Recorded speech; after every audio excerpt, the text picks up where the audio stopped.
Olá, vamos para a nossa segunda aula. Nessa aula nós vamos falar sobre a importância do monitoramento da respiração durante o exercício. A avaliação da performance cardiorrespiratória, a ventilação reflete diretamente a demanda metabólica e o esforço do sistema cardiovascular. A ventilação, como nós vimos na aula passada, ela é um reflexo direto do que acontece com o nosso corpo a nível muscular. Então a importância de você monitorar isso é fundamental na hora de prescrever o treinamento. O controle ventilatório no nosso corpo se dá principalmente pela medula oblongata. Ela é um feixe de nervos sensíveis às mudanças nos níveis de pH do líquido céfalo-raquidiano. E essa mudança é principalmente em consequência da produção de energia promovida pelo exercício. O exercício vai ter um aumento na produção de CO2. E nossos quimiorreceptores vão identificar esse aumento e, consequentemente, eles vão aumentar a ventilação, certo? Esse aumento na ventilação, como nós vimos na aula passada também, é para remover esse CO2 e expulsá-lo do nosso corpo. E, consequentemente, inspirar, puxando o nosso oxigênio. Os quimiorreceptores são esses receptores que ficam aqui. Nós temos na base da aorta e nos seios carotídeos, certo? Eles são sensíveis aos níveis da pressão parcial de oxigênio e da pressão parcial de CO2. A principal função deles é detectar essa concentração de O2 e CO2. Se nós temos muito gás carbônico, esse gás carbônico será lido por esses sensores, por esses receptores, e informado ao bulbo para poder fazer o aumento da ventilação. Quando há uma diminuição no pH, ou seja, um pH mais ácido, e na PO2, ou seja, uma hipóxia, sinais são enviados para aumentar a ventilação. Tanto para você aumentar a entrada de oxigênio, quanto para você aumentar a eliminação de gás carbônico. A avaliação da ventilação pulmonar antes e durante o exercício é crucial para você compreender a capacidade respiratória e a eficiência ventilatória de um indivíduo. Então é importante você monitorar isso para você também ter um parâmetro se o exercício está sendo intenso ou de baixa intensidade. Isso é especialmente importante no contexto de saúde e também desempenho atlético, onde a ventilação adequada pode influenciar significativamente o desempenho e a saúde geral do nosso aluno.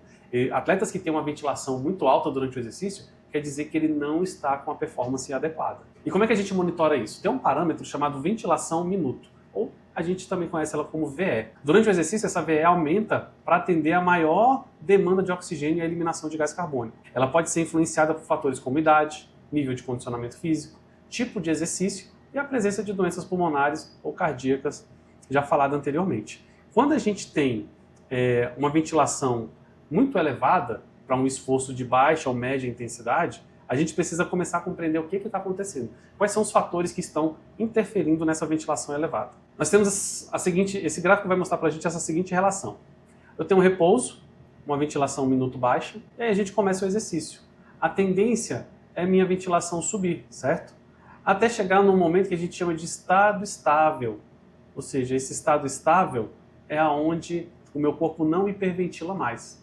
Vamos ver aqui na lateral, ó. A resposta ventilatória ao exercício da carga constante submáxima, que é a área sombreada, começando em 0 minutos, a resposta é caracterizada por 3 fases. Primeira fase é o aumento imediato da ventilação no início do exercício. A gente chama isso de componente rápido. Ela eleva rapidamente a ventilação, ela praticamente dobra a ventilação em menos de 1 minuto. A fase 2 é um aumento exponencial na ventilação, então eu vou ter o maior momento de exercício, o maior momento ventilatório. Quer dizer que o que eu produzi de CO2 aqui no início ele vai começar a ser eliminado por conta dessa ventilação aumentada. E a fase 3 é o estado estável, ou seja, onde eu produzo e removo na mesma proporção. E quando nós terminamos o exercício, a nossa ventilação volta aos valores de repouso. Importante lembrar que quanto mais rápido for essa volta, mais condicionado está o seu aluno. Quanto mais demorada for essa volta, mais descondicionado está o seu aluno. Isso quer dizer que se você tem um aluno com um condicionamento físico ruim, você vai precisar de dar mais tempo para ele recuperar e mais tempo para ele voltar à calma. Okay? Parâmetros. Ventilação máxima é um outro parâmetro. Nós temos a ventilação minuto, que é o que ele vai ventilar em 1 minuto, e nós temos a ventilação máxima, que durante o exercício é indicador da capacidade respiratória máxima de um indivíduo. Não confunda VO2 máximo com ventilação máxima. A ventilação máxima é o máximo de litros de ar que ele consegue ventilar em 1 minuto. Ok? Parâmetros como a capacidade ventilatória máxima sustentada e a eficiência ventilatória, que é a relação entre a ventilação e a produção de CO2, não sei se vocês lembram, na aula passada nós falamos disso. Quanto mais CO2 eu elimino em cada ciclo respiratório, quer dizer que é melhor a minha eficiência. Quanto menos CO2 eu elimino para cada ventilação, quer dizer que é pior a minha eficiência. E esses parâmetros são usados para avaliar a função pulmonar e a tolerância ao exercício. O que é essa tolerância? Quanto mais eu suporto a atividade anaeróbica, melhor para uma determinada modalidade. Por exemplo, atletas de CrossFit, que fazem atividade de alta intensidade por um tempo muito longo, ele precisa suportar essa concentração de CO2. Então ele é mais tolerante ao CO2. Okay?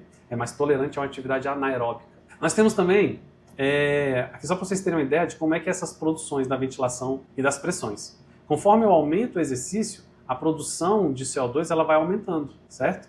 Consequentemente, a minha ventilação também vai aumentando.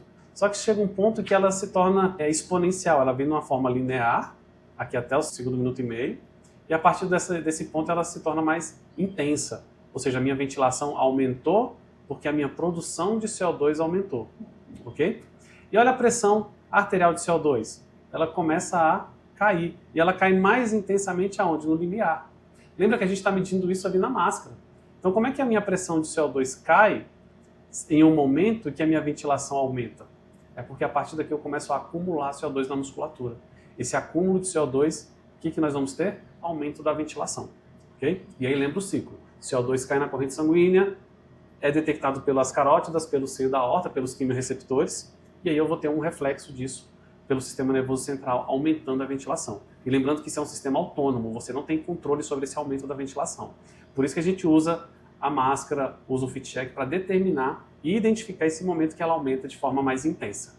Okay? Num teste do limiar, num teste de ventilometria, por exemplo, nós vamos ver, aqui é um protocolo de esteira, aumentamos a velocidade a cada 1 minuto. Então o que nós temos?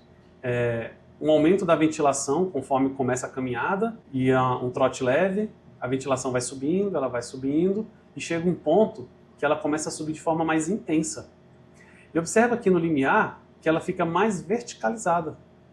Então o limiar desse aluno, ele se torna bem mais intenso a partir desse ponto. Okay? Se a gente dividir o gráfico em 3 partes iguais, tem a primeira parte, a segunda parte, a terceira parte, esse limiar ventilatório, essa quebra da ventilação, ela vai acontecer sempre no terceiro quadrante. Okay? Porém, importante, com atletas, igual eu dei o exemplo de CrossFit, né? Os atletas de CrossFit, de HIIT, eles podem começar o limiar dele no segundo quadrante, porém ele vai sustentar isso por mais tempo. Okay? E aí na recuperação a gente volta com a ventilação aos valores de repouso. Esse material ele vai ficar disponível para você. Qualquer dúvida, entre em contato. Nós vamos ver mais algumas aulas a respeito de fisiologia respiratória e nós vamos conseguir trazer para você o máximo de informações possíveis para você ficar craque em fisiologia respiratória. Um abraço e até mais.